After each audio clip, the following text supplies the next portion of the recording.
there's times where we may have to sit certain games out and ensure that there are different messengers to relay different messages. And I think what I'm really touching at here is this notion of power and the role of power within communications. That's the voice of Nimra Haroon, senior strategist at Mission Partners and my partner in the production of this podcast. I'm excited to start off this 4th season with her and then have her come on back at the end to talk about what we learned. Today, you'll hear us setting up some of the themes for the season ahead. Hi, and welcome to Mission Forward, a podcast that explores the power of communication to change the world. I'm Carrie Fox, your host and CEO of Mission Partners, a social impact communications firm and certified B Corporation. Over the season, we are taking you on a journey to meet 10 people who are influencing and shaping how we communicate for social change. We'll meet an incredible lineup of folks who are shaping and challenging that power of communication. We'll share lessons, stories, and insights from some of the brightest minds in marketing and design, plus a lot of tools to help you practically apply these lessons to your own communications work.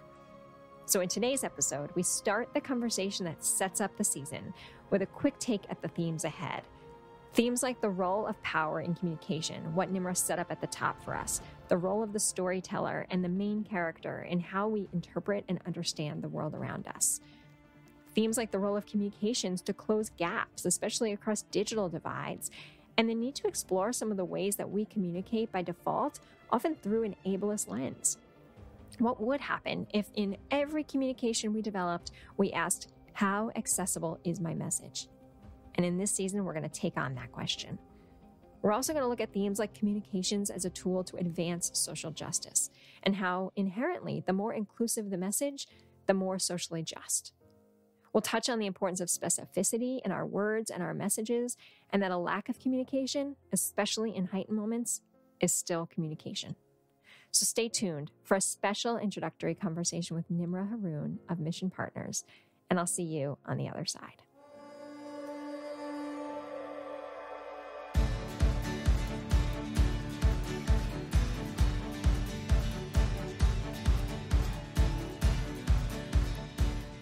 Every day, every industry, every relationship we have is all built on communications, and whether we are connecting across boundaries or deepening and widening the boundaries between us. And I am so glad to have this time and space first before we get into what I know will be 10 amazing conversations with folks across the season.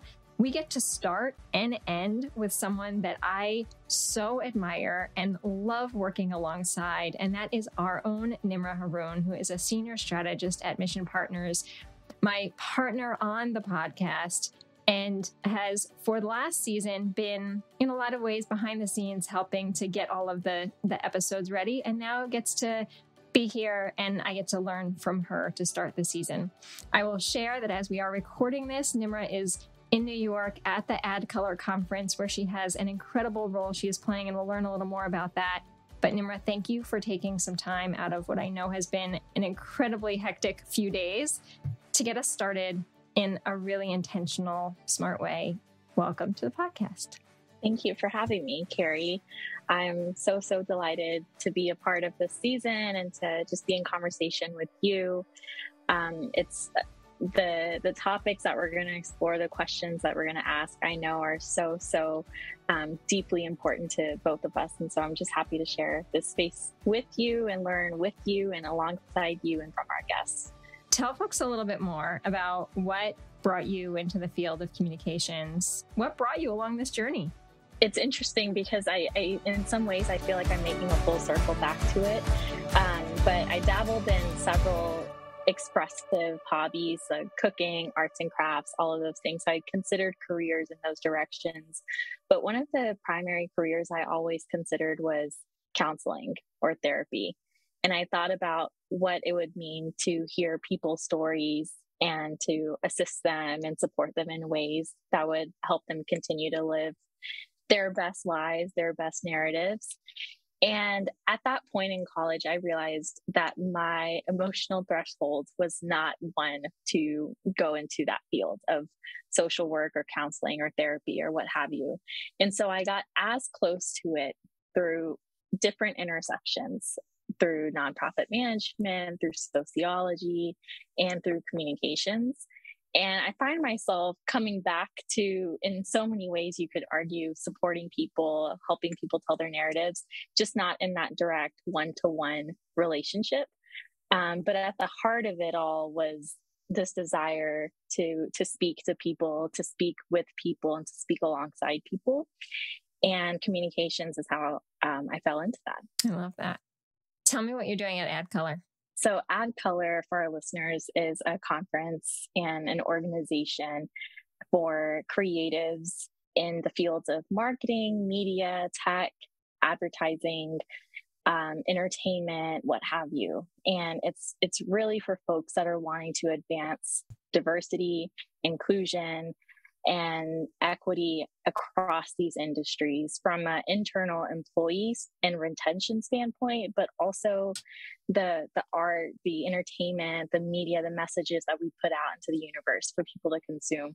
And so what does that look like? What is equity in these fields of expression and creativity look like? And so this year, after COVID-19 pandemic, they're having a hybrid option where they're having a small capacity gathering in New York City and the rest of the country is tuning in virtually. And so the content has been so thought-provoking, and I'm excited to share some of my findings.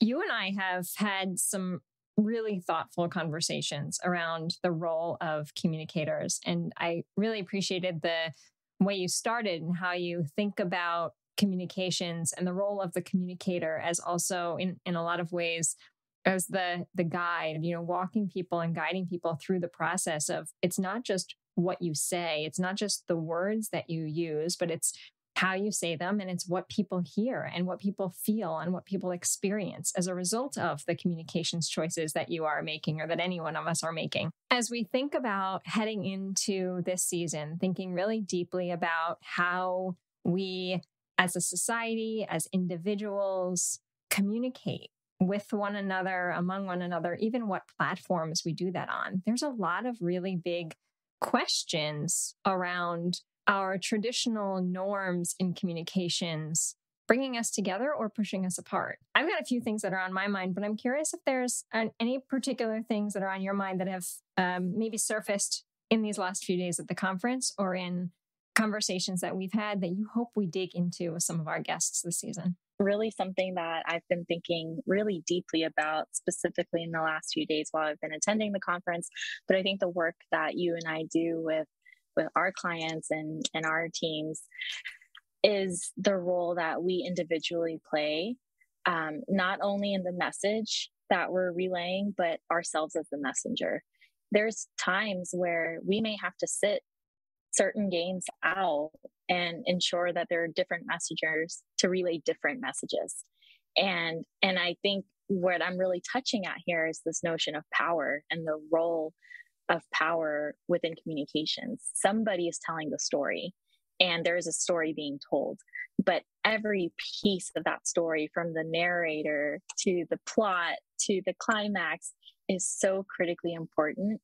And I've been thinking of myself as a messenger and what role I play in the stories that I tell and the stories that I shouldn't be telling. Who are the story, who and what are the stories that actually will be harmful if I tell them versus somebody else? And so it's just relaying that notion of power. And it's not something that you can't even deny it. We all hold it. And we're going to hold it in different spaces. And it's so critical for us to recognize the spaces in which we hold it and should apply it, and the ones that we should probably hold back in spaces. That reminds me of conversations we've had before when we talk about the power of the pen, and the person that holds the pen is the person that holds the power. We see this show up a lot with nonprofit organizations who are writing appeals and fundraising and using stories of community members or beneficiaries or clients, whatever their term of choice is there, which is fraught in itself. But they use those stories as fundraising mechanisms. And the challenges of, is the person at the center of that story? Were they part of the storytelling? Were they part of reviewing the material before it went out? Were they compensated for telling that story? Or were they just used as the tool to fundraise? Nimra, that sits with me really deeply because I think you're right. There's still a lot of organizations who aren't yet there in their journey to determine the power that a story can have, but also the harm that a story can have in how it is told. I think you're touching on so many things that we are actually schooled on when we're getting an education in communications. But something when you apply it in a practical way on the job, it's such a slippery slope to go down because we talk about sharing stories, we talk about telling people's authentic selves, but what is that line that we're toggling between exploitation versus appreciation, or appropriation versus articulation? And it's so true, and it's something that you have to really consider. Are we talking about the subject, or are we going to name the systems that perhaps put a certain subject in a realm of conditions that we may be hinting at? And so we talk about person first language at Mission Partners, and ensuring that we're doing that with our clients. But I really think about how in marketing and just the barrage of messages that we're inundated with on a daily occasion, how many people's stories and cultures are exploited on a daily basis.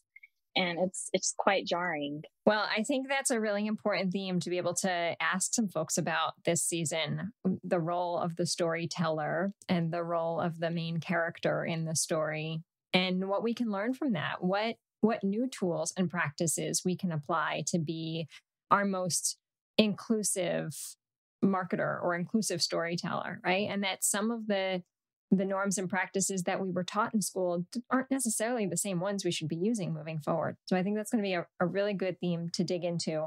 There's another theme that I would really like to dig into with our guests this season, and that's how we communicate across divides. And there's one divide that's very specifically on my mind. But if we think about how we communicate across culture, how we communicate across language barrier, but also how we communicate across digital platforms. And if we think about the world that we live in now, the vast majority of our communications between one another are on digital platforms. We spend much of our days, at least those of us in the communications industry, those of us who are listening probably are spending a good amount of time talking to their team members on Slack, on Teams, on email. In a lot of cases, we have not returned to work and may not be returning to a workplace where we are seeing one another and being in a physical space together. And so we are communicating digitally. And how much is lost in tone and in delivery when we are not literally in the same spaces with one another? And how much more common it becomes for not just tone to be lost, but for the meaning or purpose or the intention of communication to be lost. And so I'm thinking about that a lot. As we set out on this season, thinking about the role of communicators and communications to bridge gaps, that we need to be thinking about how we communicate in different platforms and across generations, right? That there's a lot there that could either contribute to our ability to hear a message or prohibit or preclude us from hearing the message. I can't think about digital media and platforms and technology without thinking of how ableist some of these platforms are from an accessibility standpoint. And that's a topic that I know we've been exploring more at Mission Partners, and it's something that I think in the realm of social justice movements, the movement around disability awareness and how ableist our society and our constructs and our infrastructure is something that we're very, very behind on. And that includes technology and the infrastructure of technology and the role within communications, how we perpetuate some of the harms that we think, in theory, technology alleviates for everybody, when in fact, everybody is not included in that. 15% of the world is living with a disability, so many of those that are invisible. So when we're thinking about accessibility, screen readers, alternative text, voice activations, I mean, you name it, there's so much potential that technology can provide us. And then it's still that double-edged sword because it excludes all the people who aren't digitally literate. And so how are we catering to, like you said, intergenerationally, when we're learning and absorbing and consuming on the same platforms? It's just something that we absolutely are called to have heightened awareness about and take more action there. And then, Carrie, to your note about social justice, I think about how when we talk about the values and our principles of justice, equity, diversity, inclusion, that first and foremost, we talk about people and the people that includes. But those people then come with their experiences, lived and acquired, and the issues that they all face. And you talk about race, gender, disability, socioeconomic status, gender, sexuality, whatever have you. These are intersections of social justice that inherently will be a part of communications and the stories that we tell and the narratives that are then shared and then the messages that are conveyed from that. And so is there communications? Is there equitable communications without social justice? I would argue not.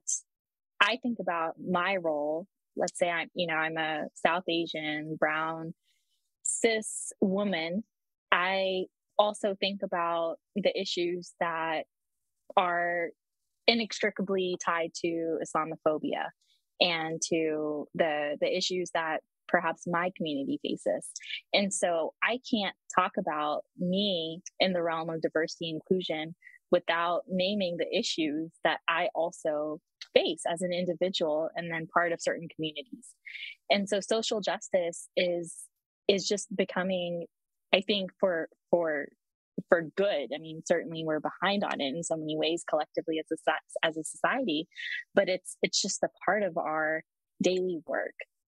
Yeah. And you know what this brings up is how many times I've heard people say, I just don't know what to say, so I'm not going to say anything at all. I don't even know where to start. I don't have the words to do this. And I'm afraid that whatever I'm going to say is going to be wrong. Start where you are, right? Wherever you are. And we will figure it out together because everyone is trying to figure out whether we say the best way, the most inclusive way.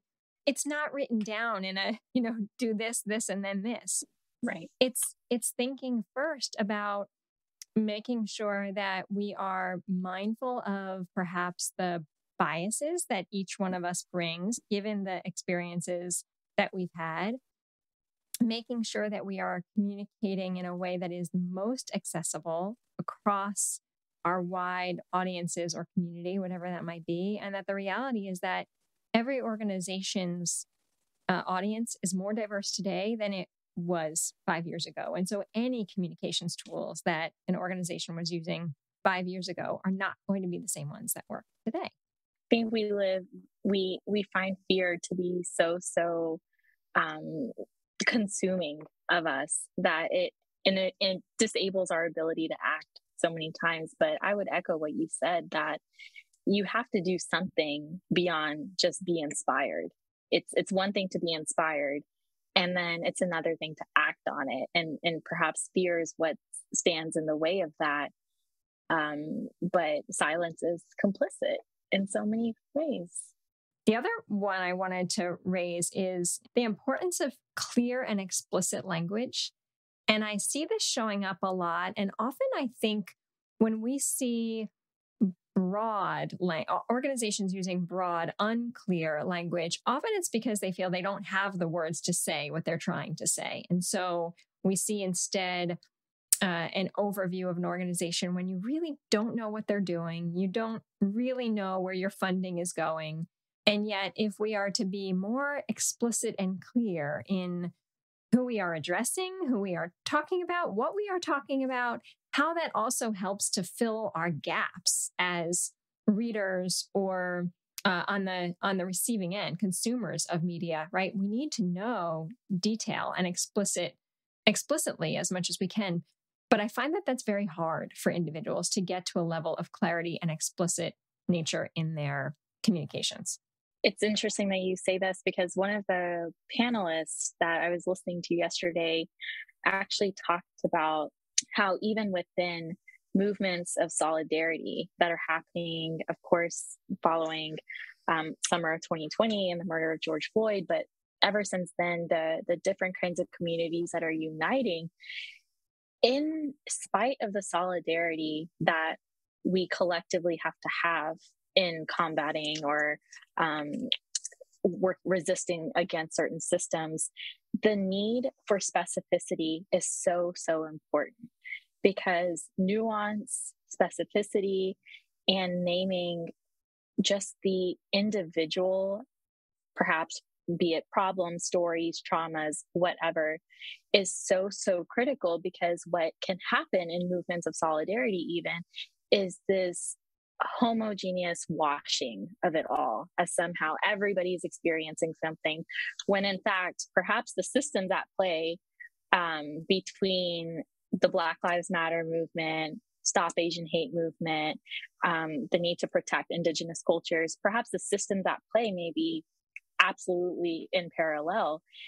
The issues and the stories and the complexities between each of these communities, and even within the sub-communities of each of these communities, is so, so critical. And so something I think about, even from a standpoint of communications, is ensuring that when we're talking about movements and mobilizing, that we don't lose the need and the absolute importance of nuance, and ensuring that nuance is not lost in spite of solidarity. I want to share one last thing with you. I was on a call this morning and someone said something that stuck with me so deeply. She said, "Our actions scream over our words." And it was a really good reminder that while we are talking about communications, and by default, folks might think we're coming into a season talking about storytelling and the words we use and the words we don't use, and at the end of the day, those are just words. And what we need to make sure is that the words we're using are not throwaway words, but that we so deeply make sure that the actions we take in a good way scream over our words, right? That everything we do, everything we stand for plays out in the decisions we make, in the actions we take, and in the words that we use. And so we have to think about all of those things. And anyway, that's sitting really deeply with me on how important that is to think about the full picture of how we communicate. And if I could just piggyback off of that, something another panelist said that sadly I can't take credit for. I wish I could, because it was just so brilliant. And this panelist at the conference said that the message will always precede the action, and there's danger in that. And so, whereas, yes, the actions scream louder than the words, it's so important to remember that people are going to first hear a message before they ever take an action. And as communicators, when our job in so many ways it's arguable is for that first step in getting that message across, are we holding the accountability, or who holds the accountability to ensure the action is then followed through upon? Oh my gosh, Nimra, there is so much good conversation ahead, and it is clear we are just getting started. So join us back here for the next episode of Mission Forward, in which we will sit down with Ashton Lattimore, editor-in-chief of Prism, an independent, nonprofit news outlet led by journalists of color who together are challenging the way we get our news and the perspective in which it's told. Mission Forward is produced with the support of Nimra Haroon and the Mission Partners team in association with True Story FM. Engineering by the awesome Pete Wright. Music this week is by Simo and Josh Leak. If your podcast app allows rating and reviews, we hope you'll consider doing just that for our show. But the best thing you can do to support Mission Forward is simply to share the show with a friend or colleague. Thanks for your support, and we'll see you next time on Mission Forward.